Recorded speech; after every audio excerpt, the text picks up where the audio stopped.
And congratulations and good luck to you.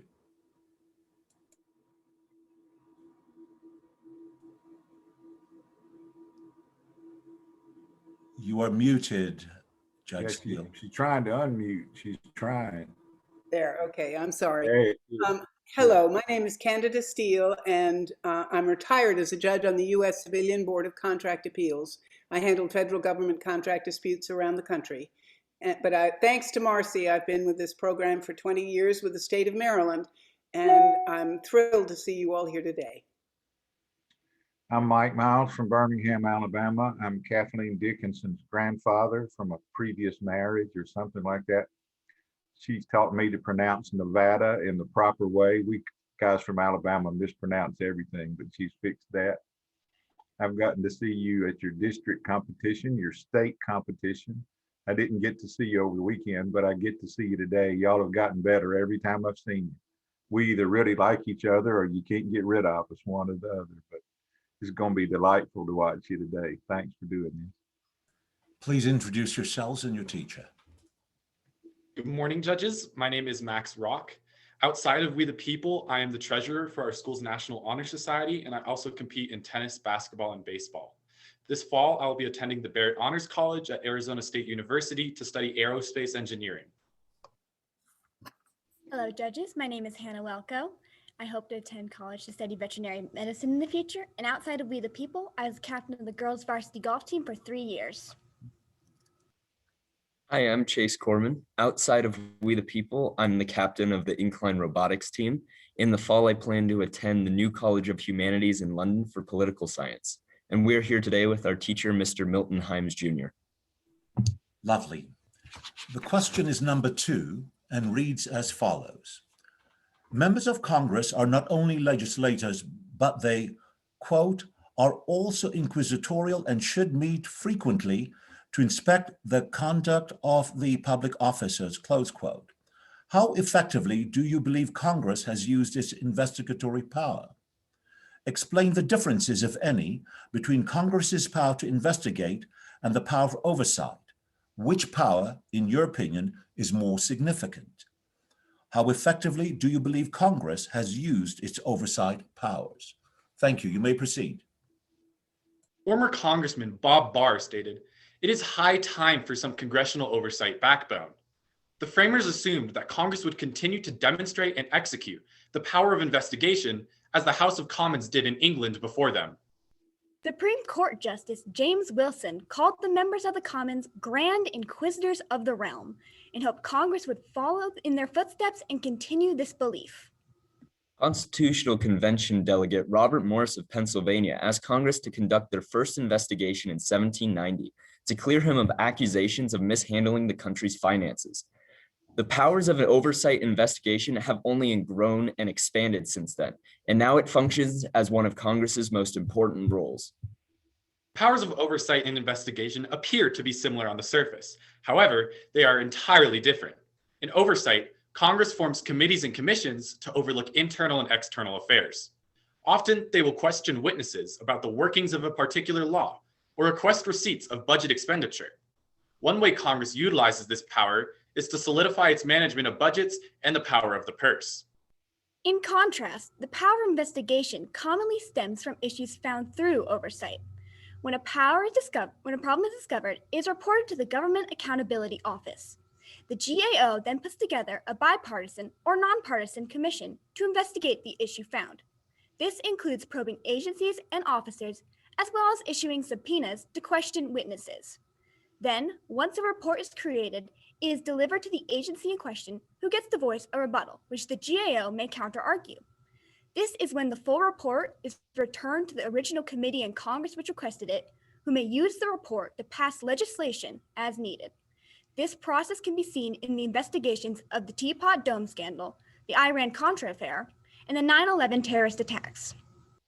We believe that oversight is the more significant ability of Congress, as without oversight, Congress would have less knowledge of when and where to launch an investigation.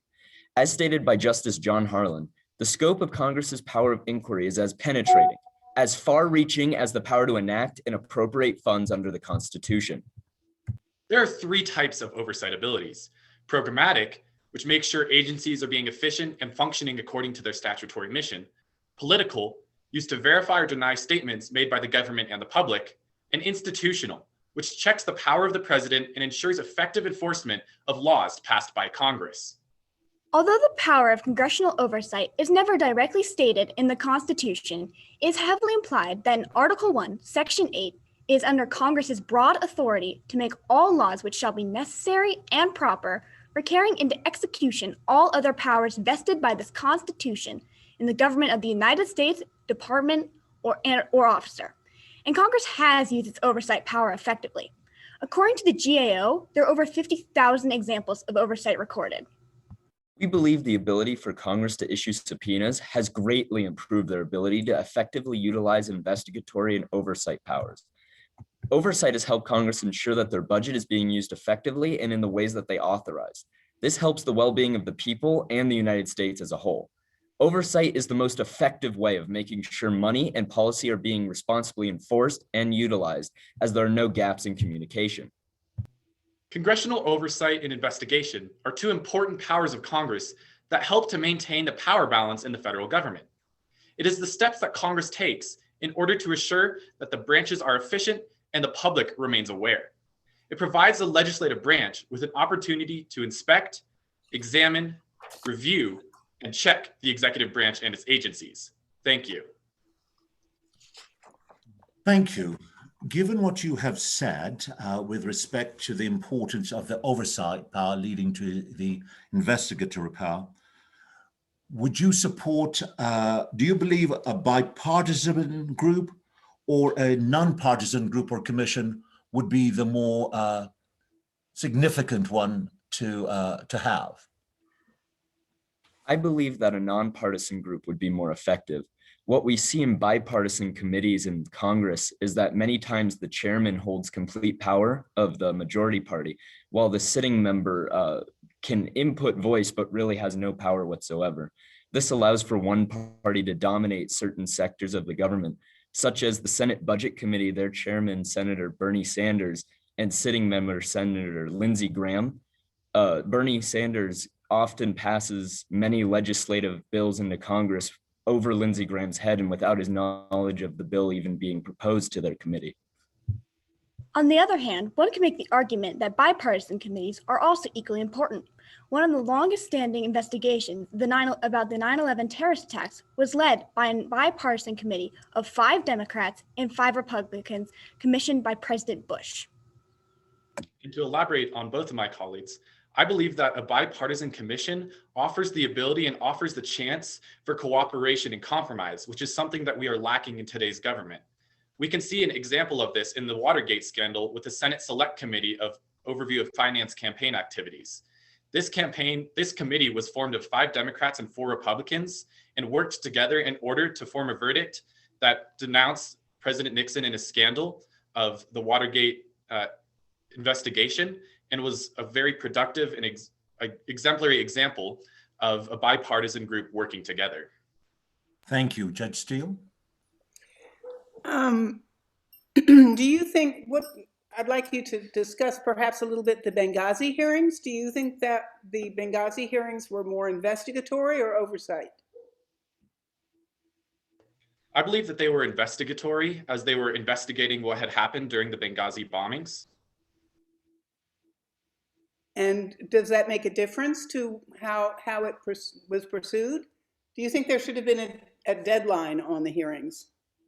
And should there be generally? Should one have an understanding that hearing is going to go on for X amount of time and that's it? I would concur. I would agree that I believe the hearings should have set a time limit. As we could see with former Secretary of State Hillary Clinton during those trials, they held her for an extreme amount of time, questioning her over and over about things that they had already asked about. And I believe that this initially began as investigation, but they reached a point where they were pushing for something that wasn't there.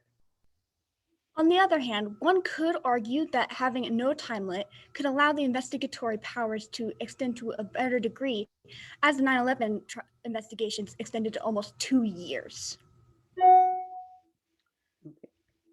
You mentioned 2 very, Judge Chin, if we're moving, You mentioned two very relevant things in your essay, the power to investigate and the power of the purse. In recent years, we've seen a lot of subpoenas be ignored and not honored. The Congress could cut off the money to any department of government that didn't honor the subpoena, but those departments are there for a reason. If it's the State Department, if it's the Agriculture Department trying to keep our food safe, at what point should the Congress just say, that's it, if you're not coming, we're going to cut your money off? I think that this should only be done in very extreme circumstances, as cutting funding to these executive branches and agencies, and potentially even the executive branch as a whole, could cause a government shutdown and have drastic effects on the United States, on the people, and on the country. I'm good with that, Judge Tim. Thank you. Do you believe, is it your opinion that Congress has effectively utilized its investigatory powers? And could you give an example?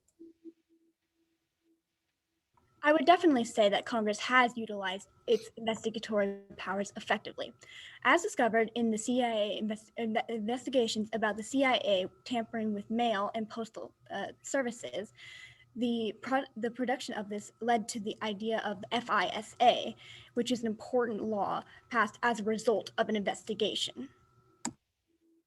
We also saw during the WikiLeaks done by Edward Snowden that Congress formed a committee known as the Patriot Committee to look into the legislation of the Patriot Act, which was passed after the 9/11 attacks. And now we are starting to see bills coming through Congress that are a result of this investigatory power and looking to limit the scope of the Patriot Acts and their power over the people. However, there's also the idea that investigation has become less effective over time as political gridlock is halting certain investigations as parties become separated. For example, whenever the House was led by a Democrat and the executive had a Democratic president, there was no subpoenas issued, and there was almost no subpoenas issued in a time. However, when the House was still Democratic and there was a Republican executive, there was almost over 1,000 subpoenas issued. Would you then suggest that if the committees are comprised of members of both parties, that the chair should be nonpartisan to avoid this sort of imbalance? I would agree that that is definitely a solution, but I think that what we need to first address is a deeper rooting problem in political partisan split and the polarization that we're seeing within political parties. And I believe that if we can increase the ability to compromise and increase the ability to communicate and look over certain issues that we disagree with, I believe that having a committee or a commission that has people from different parties, it would be less of a problem and it would be much easier to work together. Judge Steele? Okay, to change the subject a little bit, what powers, if any, has Congress ceded to the executive and judicial branches?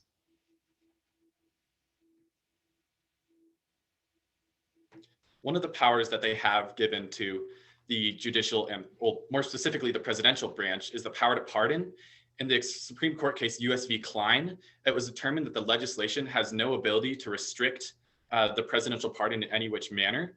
And on top of this, in 2017, Representative Al Green attempted to pass an amendment which would ban presidential self-pardons, but was shot down with the results and with the verdict of US v. Klein. Okay, I was also thinking, for example, do you have an opinion of whether there should be an administrative judiciary in the executive branch? Having been a semi-administrative judge in the executive branch. Richard Neustadt said that separate institutions sharing powers is the most effective way to govern. And I believe this would be redundant to have a part of the judicial seated in the executive, as they are separate branches, and that is the intent. James Madison believed in Federalist 71 that if too many powers were conglomerated in one branch, it could cause them to form a monarchy and destroy the republic. Okay. Interesting. Marcy, how much time do we have left? 2 minutes. All right, let's play then. You opened your essay with Bob Barr, which is an excellent example of be careful what you ask for. Bob Barr told the Congress they should grow some backbone in investigating, and they said, okay. And then they investigated him and found a whole lot of things to talk about. We've seen in recent days, Marjorie Taylor Greene get stripped of committees. Matt Gaetz has an investigation coming. Mo Brooks got off scot-free. What standard of malfeasance should arise for the Congress to turn on one of its own members and investigate them? I believe that any cause that would cause the legislative branch to investigate perhaps the judiciary or perhaps the judicial would be applied just the same way into the legislative branch. And so if one of the legislative members of Congress is partaking or has committed some sort of impeachable offense, I believe it is completely deserved for an investigation or looking into those actions like you were mentioning. There's also Go ahead, Hannah. I'm sorry. Go ahead. There's also the idea established in McGrain v. Daugherty that as long as an investigation has a legislative purpose, it is within Congress's power to hold an investigation. I agree. That's right. But a congressman from my state incited a riot and got them attacked. They were had to be hustled from the chambers and protected by armed guards and were in fear of their lives. Is that a legislative purpose? Should that rise to the level of his being investigated, or was there no legislative thing to be learned from that?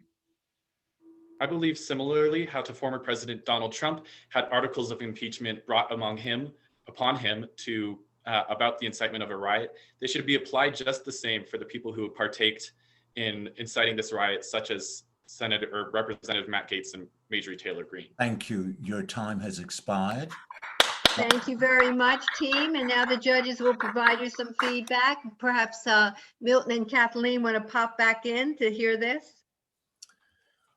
Wonderful approach to the question. I do appreciate the way in which you addressed the differences between the oversight and the investigatory powers. I particularly appreciated your at least walking through that process and acknowledging the process and the different types of oversight. You also introduced constitutional provision. You mentioned case authority. So you provided a good balance in terms of your responses. Also, I think you took the task of responding without hesitation when it could be a bit of a delicate area to navigate. So I do appreciate the way you approached it. Well done. Thank you. Great. Mr. Miles? I'll be glad to. Judge Chin, I wish that we could now take 30 minutes and let Chase and Candy debate Judge Steele's question to him. That's an interesting subject to her, and he gave a very, very interesting answer with an interesting quote in it. I would love to watch the two of them, Judge Chin, square off on that for a little while. I would love to watch that very much.